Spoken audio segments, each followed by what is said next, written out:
Financial pundits often write articles or produce content on having enough saved in retirement. They speak to our fears of not having enough and becoming dependent on others. Rarely, however, does anyone talk about the potential of saving too much. Today, we want to explore the question, can I save too much for retirement? All right, so Spencer, if you were to log on to any of the financial websites that people normally see, you're going to get a myriad of articles that say, you need financial freedom to retire early, or the question, I have $2 million saved in my IRA. Is that enough? There are questions that constantly surround the internet about, do we have enough saved? But there's rarely any question of, have I saved too much? So today we want to dive into that topic. And to start off, we want to ask the question, how much is enough? So as we think about that, what are some of the key things that we need to consider when we think about how much is enough? Well, we want to think about our lifestyle. We also want to think about any gifts that we want to pass along and do some financial planning with respect to that. Because if we are saving an excess amount there, we are foregoing opportunities to do living and giving right now. And sometimes that can have a pretty detrimental effect on our lives or on our loved ones' lives. Because if we have more of a devotion to building those resources, saving those resources now, as opposed to maybe being able to take some more time to focus on relationships with loved ones or having experiences or being able to impart wisdom, those kinds of things, it can have a really detrimental long-term impact that we don't really recognize because we're just working so hard and we know that there's something tangible that we're saving because we're seeing our accounts go up there. And, we think about back to the conversations that we had with Adam and Dana. These financial matters can be some of the ones that are the hardest to talk about and cause the most stress in a relationship. And so when we think about it, every financial decision you make, you're saying no to something else. If I'm saving my max into my 401k, then that's money that I can't use on vacation, on these other things. And so we really need to start off with this idea of how much is enough. And we say, how much is enough? You kind of need to be like Baby Bear in the story of Goldilocks and the Three Bears. The porridge was neither too hot nor too cold. The bed was neither too hard nor too soft. It was just right. And the reality is, just right is different for everybody. But we need to think about this in the terms of your greater financial plan. What is going to be enough? And I think as we review spending, as we look at what are our actual needs, enough tends to be actually a lot less than we really think it is. And so we want to walk this fine line of, am I going to do damage, not just to myself, but maybe my heirs? Am I setting them up for failure? Am I setting them up for a life of trusting in my financial resources for their long-term good? And so really, when we think about this, it's more of an emotional, spiritual question in a lot of ways of how much is enough, and really landing on, do I have enough? Or do I need to save more? Or do I need to save less? Because I think we can get into that place of, if I pass on a tremendous amount of wealth to my kids, are they going to be ready for it? Well, and I think the key thing too is, are they getting the attention, the time, the focus from us during their lifetimes? I can't tell you the number of people that we sit down with or that I just will bump into that will start parrying me with questions about how much they need to be saving towards retirement. And oftentimes they're saving more than they really need to. So then the conversation is, well, do you need to be a dual income family? Do you need to have, two really high pressure jobs, for instance, or could one spouse or another maybe take a season where they're not working as hard? Or they're even taking a season where they're focused on helping raise kids, for instance, in one season or another. So being able to have that space, because what we do recognize in that conversation with Adam and Dana, of course, is that stress over finances is one of the leading causes of divorce, of the leading causes of relationships, having real problems. And we have to also be a little bit cautious about listening to our hearts, in this, because the average person asked how much is enough says, well, if I just had 15% more, if I just had 15% more income, or if my 401k was just a little bit bigger, I'd be fine. Well, that's the case whether you have $100,000 or $10 million, in your 401k at different points. The answer is, if I just had enough, if I just had a little bit more, I'd have enough. And so we have to be skeptical of sometimes what our heart responses are there, and really be a little bit more open-handed that maybe I have enough and I'm saving enough and I need to focus on some other aspects too, and not just seeing that 401k grow. Well, and I think back to one of the men we look up to, Tim Keller, and he talks about, he's a pastor in New York. He often talks about people will come and confess any sort of thing to him, but he never has people confess greed. And I think that when we think about our finances, we love independence. We love to think, I need to have X amount so that I can not be a burden on anybody else. I think that's a common fear that we have. But we don't realize when that desire for independence goes to greed. And that's where we really have to be, I think, really cautious about saving. So we want to think about, again, as we turn back to this, what is the money there for?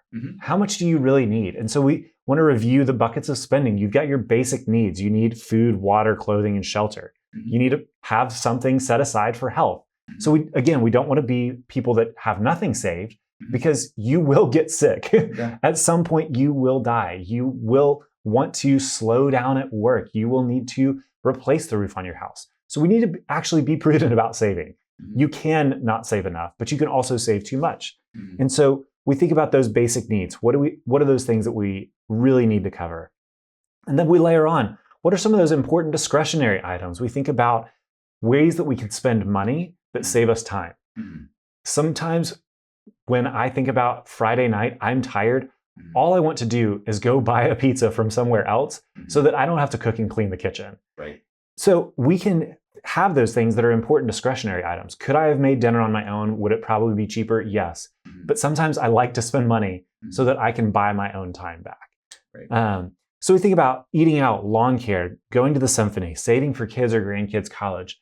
Those are important things for the quality of our life, but they're not necessities. We don't have to have them. But we oftentimes want to spend money in that way.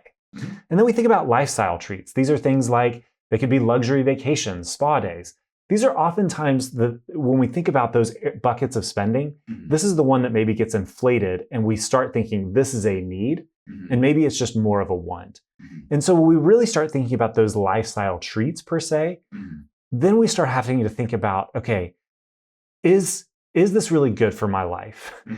What am I speaking to my kids and my grandkids about the good life and an ideal life? And do I want to set them up to where they think they need to have X amount of income so that they need to get this specific job so that they can have the same lifestyle?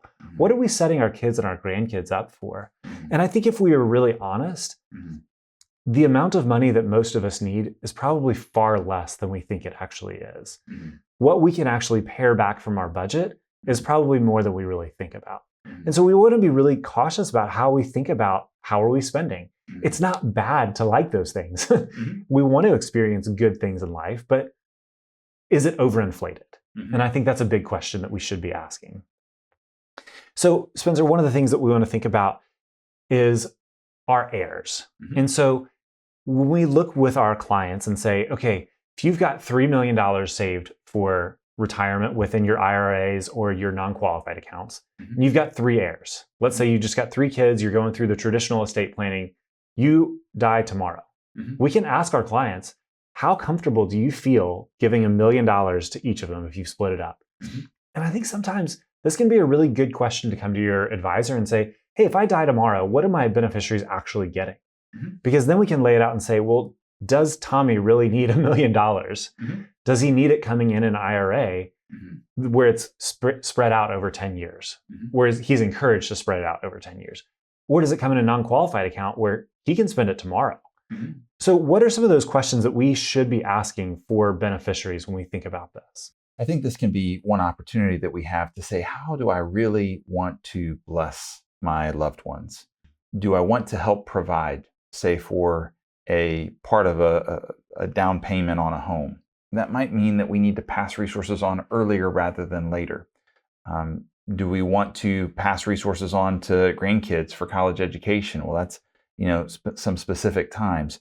This gives us an opportunity to come back and say, what's going to be the most helpful way that I can pass resources on that align with my core values and also are a blessing to those around me, because not all gifts are equal. And oftentimes a gift at the end of life is appreciated, but it really doesn't have that same punch or that same impact as a gift might have made at some other sequence.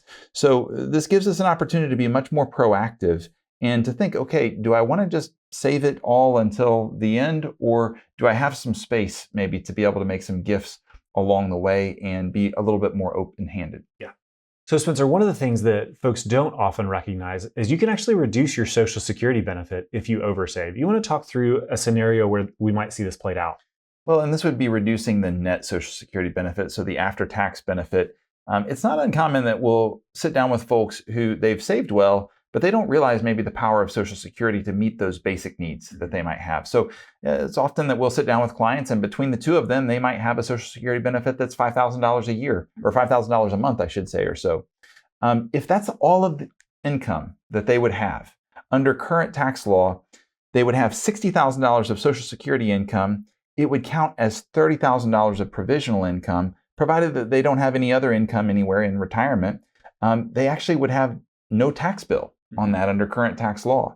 So if we have a significant IRA, let's say we have $2 million in an IRA and we've got to take out $100,000 in a particular year, well, that's going to take that Social Security income that would not be taxed, and it's going to bring over the bulk of that, or even all of that, to be in that 85%, I should say, of that would be included as taxable income there. So we've got to be careful in terms of how we do the planning and how we set this up in terms of the expectations, because sometimes people don't understand that the Social Security benefits can be pretty strong for some folks to meet those basic needs. Now, again, if a client said, I can't live without $10,000 a month of income, then Social Security is not going to be enough there. But the number of clients that we sit down with and they say, $5,000, $6,000 might be, the core needs that I'd have, and then we start to layer on some of these discretionary expenses or these more of kind of luxury type of expenses above and beyond that still can be wonderful experiences and can be things that we can bless, family members with. Then we do need additional resources for sure. And everybody's Social Security is different, the amount and such, so we need to do a financial plan. But what we do want to recognize is that sometimes those core expenses that we're planning for, they're met in some very basic ways, and that saving too much above and beyond that there's trade-offs even on the tax level that we need to grapple with. Yeah. So we've talked about kind of some of those negative impacts. And I think, we look across society and we say, there is evidence to show that wealth doesn't always produce what we want it to. Right. The amount and the extravagance of wealth often leads to more detrimental behavior, whether it's for the person that is wealthy or the next generation. And so we don't want to say don't save, nor do we want to say it's wrong to save, but we want to say there is caution in having too much money.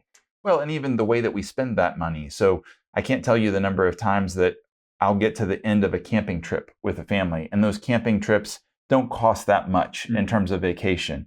And the kids, their experience will be off the charts, excited, have had the greatest time of their life. Yeah. And even far better than if we had chosen to go to some exotic location, to have gone and spent a lot of money in some spot.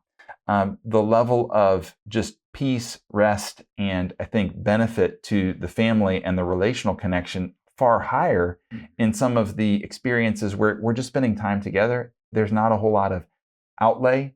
There can be just as memorable, can even be better, in terms of just building character and such in some paths. So I think that's one of the most important things that we can do is we can say, okay, just because I have extra funds here doesn't necessarily mean that the experience or that the relationship is going to grow based on how I spend those. Oftentimes, it's just carving out the time to be able to do that that can be most helpful. Yeah.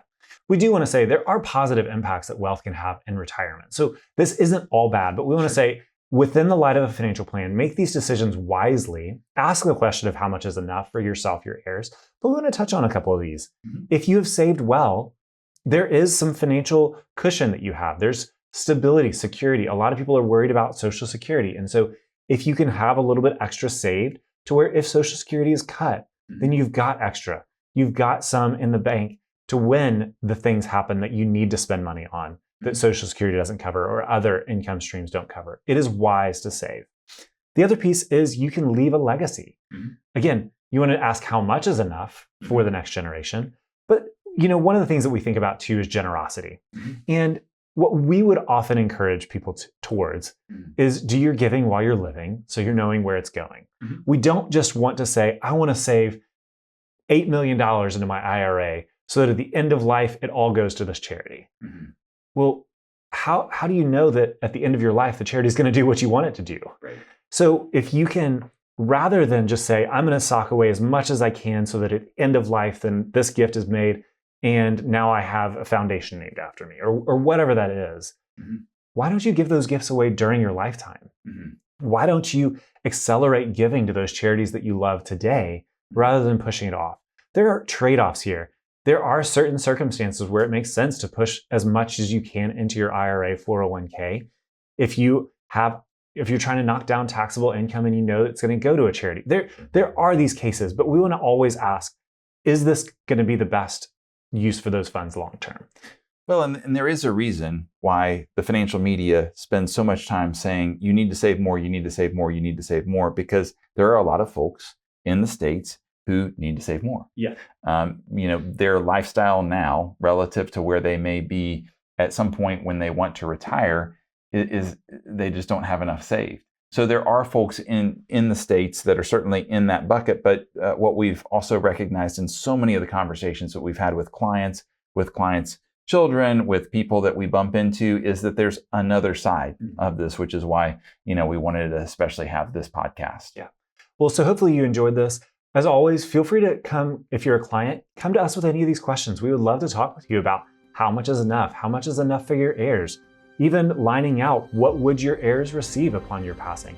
We would love to have those conversations with you. As always, leave any questions in the comments below, and we'll see you again next time. If you like these financial planning videos, please share it with a friend, and if you have questions, go to our website at seriousretirement.com. This content was provided by Retirement Planning Services. We are located in Knoxville, Tennessee. You can visit our website at seriousretirement.com. The information in this recording is intended for general educational and informational purposes only and should not be construed as investment advisory, financial planning, legal, tax, or other professional advice based on your specific situation. Please consult with your professional advisor before taking any action based on its contents. Advisory services offered through Retirement Planning Services, LLC.